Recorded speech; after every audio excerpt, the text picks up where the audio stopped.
And even when the people understand that climate change is a real problem and they want actual action on climate change, do they really get action on climate change? And of course, all signs say no. This is a tweet from Go Green. Humans boosting CO2 14,000 times faster than nature. This must stop or we will not survive in coming decades as the Earth becomes hostile to all life. Game over for climate if U.S. votes for Donald Trump as scientists warn of disaster. Yeah, it's kind of game over either way. Because it certainly is not, the infinitesimal amount, having a hard time saying that word, infinitesimal amount that climate change will slow because of possibly a Joe Biden administration is just that, infinitesimal. Very, very small. So the game over is not, it's not a lock necessarily. It's a lock. It's already, we all know it's most likely a lock anyways, and it's been a lock for a long time. But are we going to actually take some kind of drastic steps to combat, to turn the ship, to turn the tide, to make any kind of somewhat significant progress? I mean, that's why you have people like Roger Hallam, out there getting arrested and trying to create new political parties and basically saying things like we need to remove the government that is now in place in order to put in some kind of organization that can make some realistic impact on climate change. I mean, that's absolutely true. That's absolutely true, because as goes the UK government, so goes the US government. You have to remove the government that is in place. You literally would have to remove the entire government as we know it in order to make significant progress on climate change. And how would you even do that? How would you begin to do that? You're not going to do it by voting. That's for sure.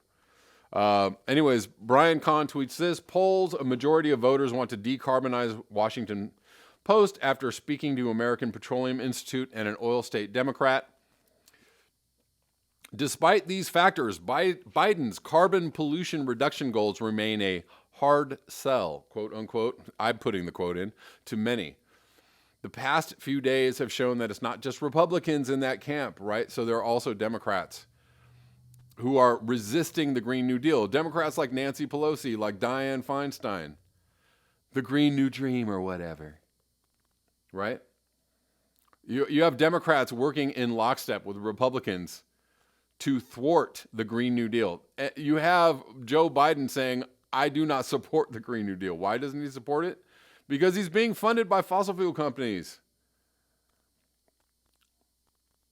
Get it out of your fucking head that Donald Trump is any different from Joe Biden or Joe Biden is any different from Donald Trump. Get it out of your fucking head. Moving on. This is by Dr. Sean Doolin. More thermal shock in store for the U.S. cold rather than heat waves. So there looks like there's going to be another polar vortex situation. But I mean, I just showed you a graph the other day from Zach Labe.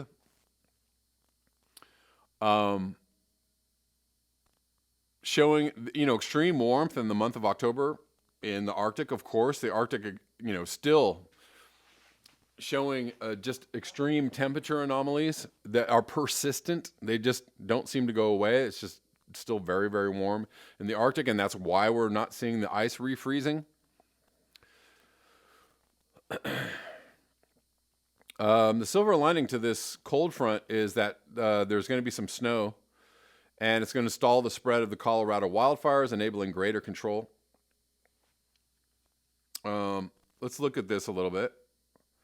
Finally, this month we have a weather pattern that will produce hundreds of reports of daily cold weather, cold records. It will be like mid-January for much of the West and Plains by Monday morning. An extreme cold can be just as deadly as record heat.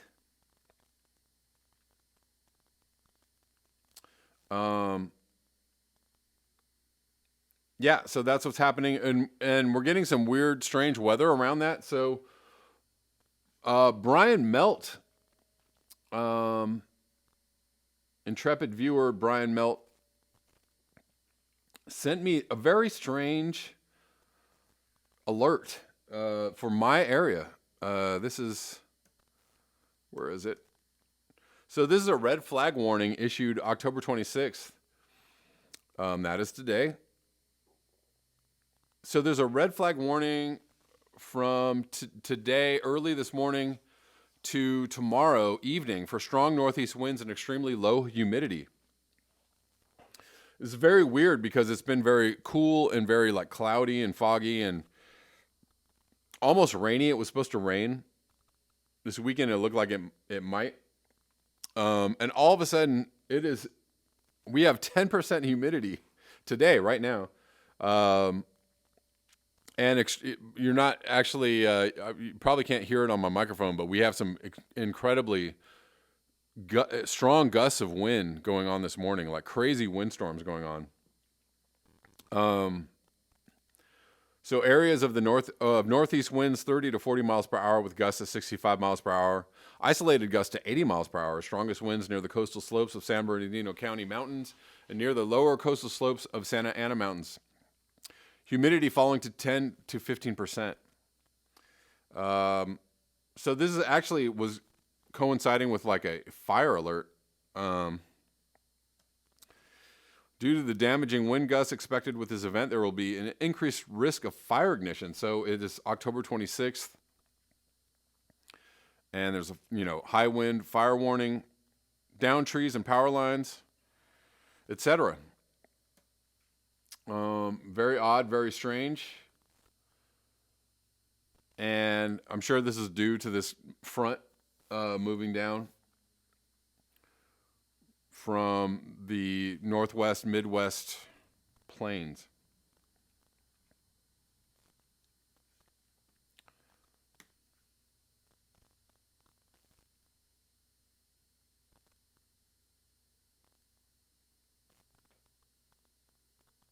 This is a weird story.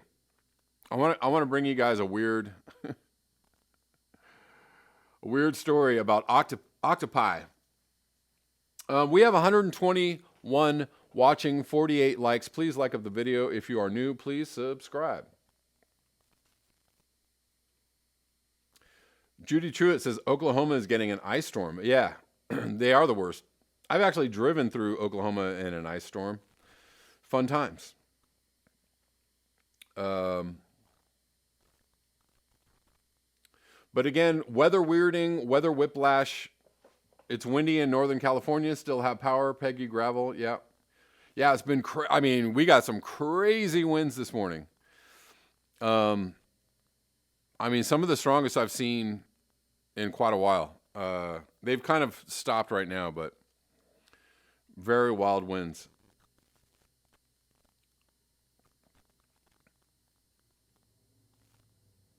So this was tweeted out by Go Green. Any more evil humans can think of, leave them alone. These are some of the most intelligent species on Earth. Have you heard about the octopus farms? Octopus farms? Octopus farms could become a reality. Scientists warn this isn't a good idea. Efforts to raise octopuses in captivity like we do with salmon and other fish are on the rise, but farming these sea creatures to become our food might be unethical and bad for the environment, some scientists say. Some researchers have wanted to commercially farm octopus for decades, from trying to raise hatchlings themselves to storing the wild invertebrates in submerged cages. Scientists have tried a range of techniques to cultivate watery fields with on-demand access to the elusive creatures. The closest researchers have gotten is catching wild octopus for a few months after captive rearing before harvest. Today, there are still no functional octopus farms raising the sea creatures from hatchlings in operation, and that's how some researchers argue things should stay. In 2019, a handful of scientists started to raise questions about the ethical and ecological issues that might come from farming these remarkably intelligent animals. Speaking up about these concerns before octopus farming becomes a reality was part of the point, says Jennifer Jacquet, an interdisciplinary scientist at New York University. Our goal was to create that dialogue before octopus farming becomes embedded in our society.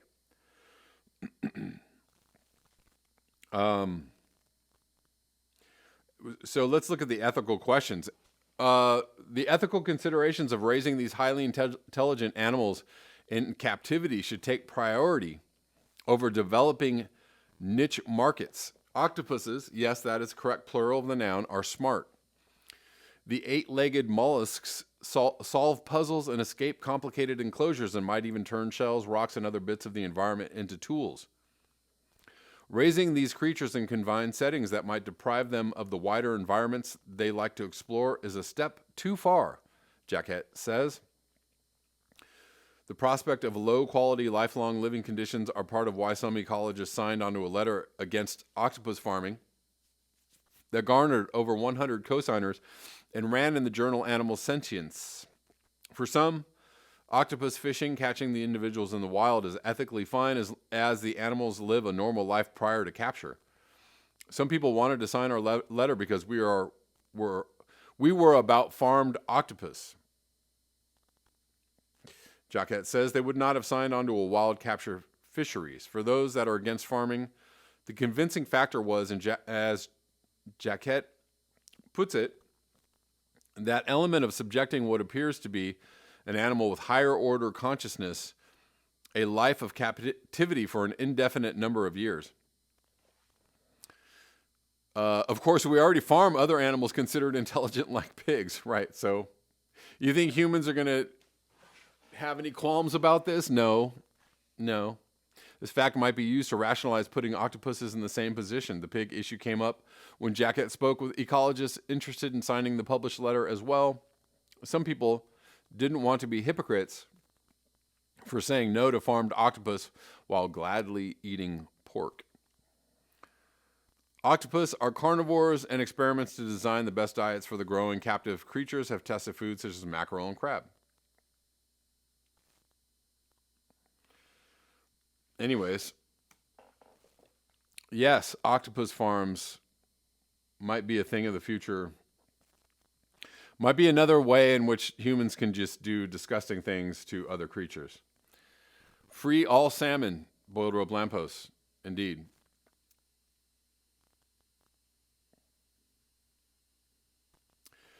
You know what? Just quickly, Alexi, while this is on my mind, Alexi has been writing, I don't know if they're dreams or not, these accounts of the future, which are really cool. You know what I would do, Alexi, or what I suggest, or what I'd like to see is if you could like write these down in blog form or something.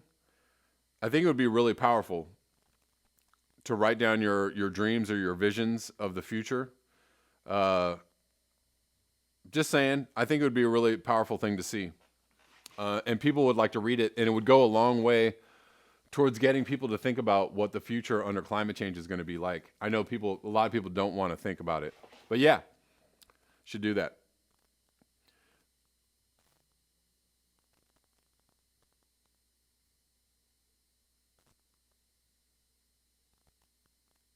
Kevin Shanholzer asks, how will octopi be affected by the Japanese radioactive dump or deep sea mining? It's a good question.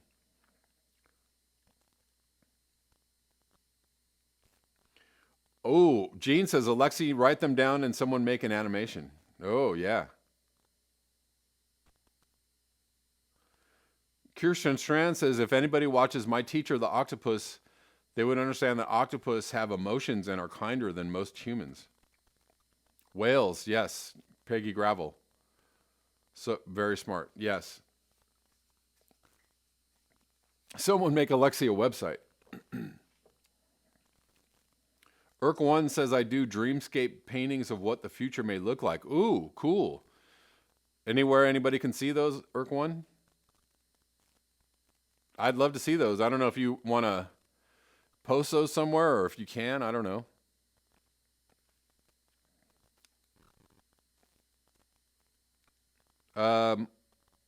By the way, my little op-ed, I've posted my op-ed for Don't Feed the Humans on my Twitter, in my Twitter feed. If you all want to read that or pass it around, it is there. Duncan McCown, a giant octopus will destroy Tokyo. Ooh, that's the story, right? They released the radioactive water from Fukushima, and it creates these giant monsters coming from the depths of the ocean.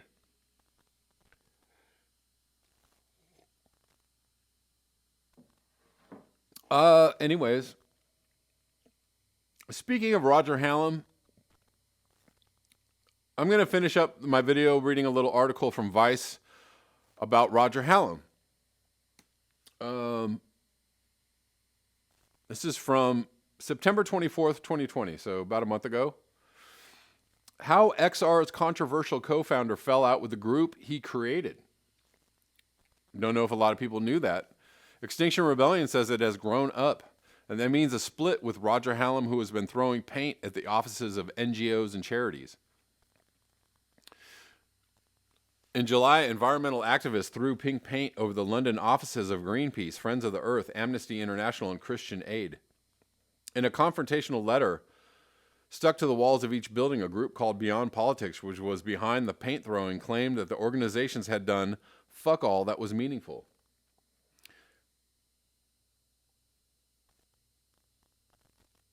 The action provoked outrage from across the climate movement, with many questioning why the party would choose to target climate and human rights NGOs over polluters and the government. Listen, there's a distinct reason why this was done. Beyond Politics, which has since rebranded to Burning Pink, is made up of activists formerly connected to Extinction Rebellion, including XR co-founder Roger Hallam. In response to the action, Extinction Rebellion UK released a statement explicitly distancing itself from the new party, stating, following actions this week at Amnesty, Greenpeace, Friends of the Earth, and Christian Aid by the new political party, Beyond Politics, XR UK would like to restate that Beyond Politics are a separate organization and not part of Extinction Rebellion.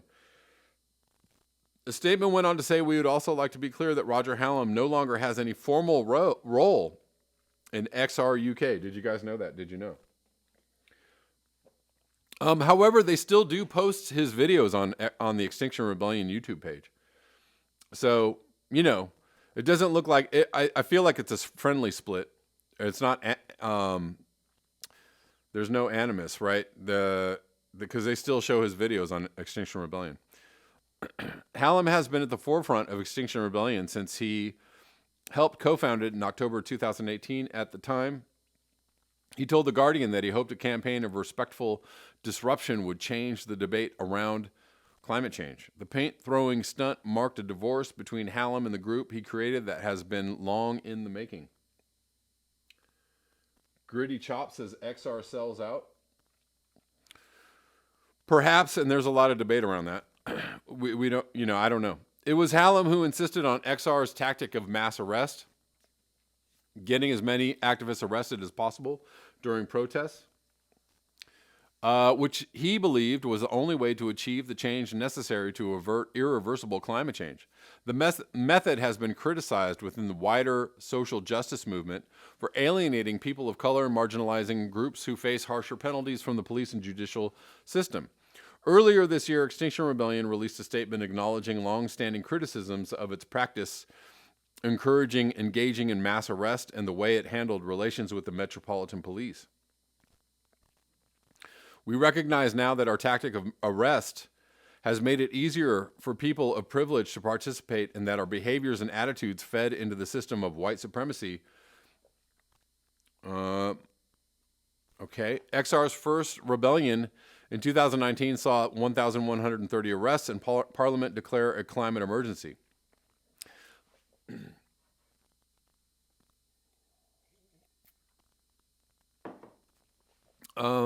In May 2019, the group announced plans to disrupt flights coming in and out of Heathrow Airport using drones in protest at its proposed expansion. The protest would see activists fly drones close to Heathrow flight paths and then report themselves to the police and wait to be arrested. It lacked support of most XR members and was widely criticized and was eventually postponed indefinitely. You know what's crazy is Heathrow is, there's very little air traffic at Heathrow because of COVID. So, you know, I actually thought I supported the idea because it was going to disrupt the traffic of the planes. And no, it wasn't putting anybody in danger. But I guess a lot of people thought this was too wild and too crazy. In September 2019, a new group operating under the name Heathrow Pause and headed by Roger Hallam undertook the drone protest. Hallam was arrested on suspicion of planning to cause disruption at the airport using drones and was held on remand for 6 weeks. A further 9 activists were also arrested. Upon his release from Wormwood Scrubs prison in October 2019, Hallam caused further controversy by stating that conditions were pretty much as good as you're going to get, and saying going to prison is not the end of the world. It marked the opening of a very public schism between Hallam and many within XR who were increasingly frustrated with his tactics. In July, XR press officer Ali Brumfitt said he has been removed from the strategic decision-making role he had in XR. Did you guys know all this or not? Maybe y'all did know that. I'm just reading this for edification, partly because of involvement in things like Beyond Politics, which do not represent where XR are at. He is wedded to his own vision of what is needed, and XR has grown up. That's interesting that they use those words. Grown up, how? It is focusing on movement building and being part of a collective struggle with allied groups. Okay. Does that mean being absorbed into the accepted political venues? Is that what that means? Not suggesting XR has the only answer and everyone else has failed, which is a line Roger uses a lot. Okay. A few days after throwing paint at Greenpeace's offices, Beyond Politics held an event in London's Trafalgar Square titled Bring Down the Government. The Facebook event instructed attendees to gather in the square at midday on the 25th of July and prepare to revolt for as long as it takes. By midday, approximately 20 activists dotted around the square were swamped by police. Wow, they were searched and had their names checked for outstanding warrants. Wow. Under Nelson's column, a giant pink banner emblazoned with the words "Bring Down the Government" had been unfurled and pinned down with rucksacks. 24 activists gathered and sat in front of it. Hallam was introduced to rapturous applause as the troublemaker himself. The epithet prompted a giant grin to stretch across his face. Hallam was in a jovial mood as the officers asked him to stay in place while they ran his name through the database. "I'm sure you know who I am," he quipped to one. The officer stared back blankly. After his name came back clean and he was free to go, he took a seat on the ledge of one of the square's famous fountains. Addressing members of the press, he led a question about what made today's actions different to those previously undertaken by Extinction Rebellion hang briefly in the air. "I'm talking for myself. Please don't say I'm talking for Extinction Rebellion," he said, laughing nervously. "What we're doing today is taking the next step from rebellion to revolution." That's to say, regardless of what anyone else thinks, regardless of who follows us, we are enacting a revolution against the British government, not to negotiate with it, but to remove it from power. When pushed to explain what he meant, he said being in revolt means going to government buildings, breaking their windows, throwing paint at them, getting arrested, being let out, going to do it again, getting arrested, going to do it again, going in front of a judge. The judge says you do that again, you're going to prison, you get let out, you do it again. Explaining the action against Greenpeace, Hallam said it was an act of love in the traditional sense, and one that required an extensive period of self-examination, which was very painful in order to decide to do the action. It involves a lot of heartache, a lot of despair, he added, a lot of depression. It was a very emotional thing. It's not something to be done lightly, but we're in an emergency. And in an emergency, you have to do things you'd never do in normal times, and that's all I've got to say on it. It may not be It may not have been the first time Hallam has experienced such heartache. Prior to XR's official launch in 2018, Hallam led one of his first ever actions, a sit-in at the Greenpeace offices in London.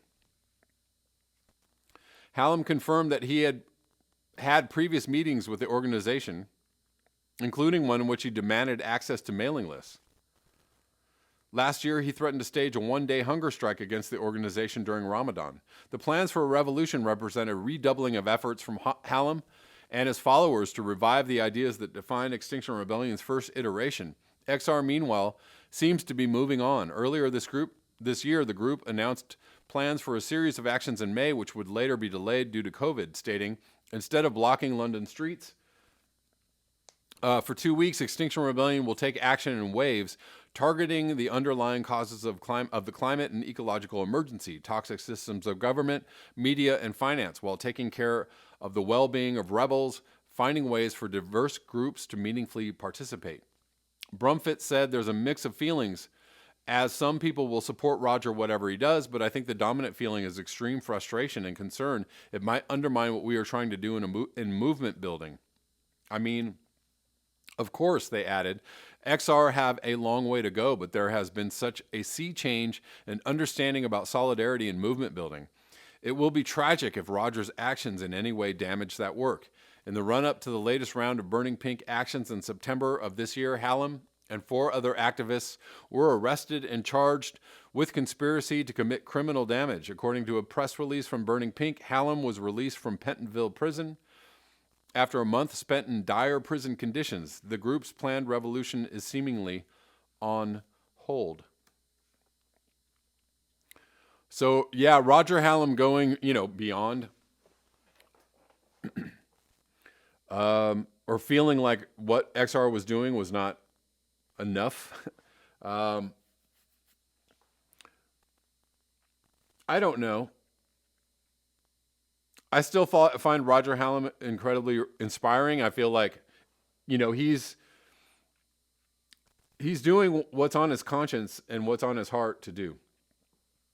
And to go back to what I was talking about earlier today, if it's on your heart and your conscience to vote for Joe Biden because you think he's going to help the climate situation, go for it. I don't think that is I feel it's somewhat of a delusional hope. I hope you're right, but I don't think so. I don't think it's going to be so. And I don't think it's going to be, it's going to be about this different from Trump. But anyway, so yeah, he's doing, I feel like what Roger Hallam is doing is incredibly brave. Incredibly brave. And to anybody who suggested that he's, in the employ of somebody, or that he wants a Green New Deal, or that he wants some kind of techno fix to the problem, I'd say you don't know what you're talking about. Hey guys, remember to like, share, and subscribe, and you can support the channel at the links below, PayPal, Patreon, Square. Also, if you'd like to watch the live streams, you can watch the live streams on my Patreon channel. You can subscribe for as little as $1. So hopefully I will see you over there, and thanks so much.